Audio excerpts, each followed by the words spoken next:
Hai guys, jadi hari ini aku bakal unboxing yang kutunggu-tunggu. Jadi pertama ada Deebot Ozmo T8 AIVI dan juga ada satu lagi,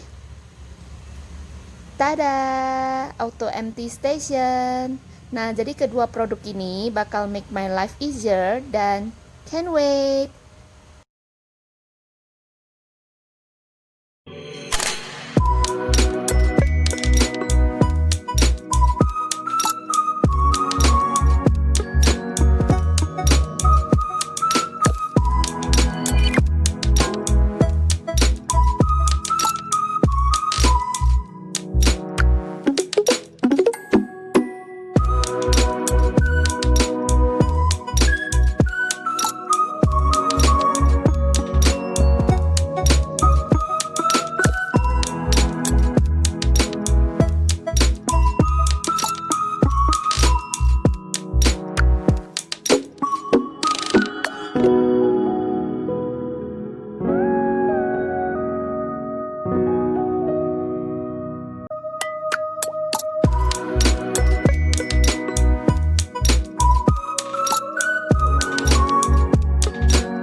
selagi menunggu Deebot lagi dicas, kita install dan connect Deebot ke apps dulu ya.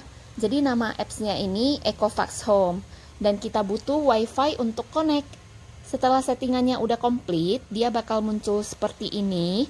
Dan sebelum benar-benar bisa dipakai, kita pastikan versi firmware-nya itu udah up to date dulu ya. Dan here you go.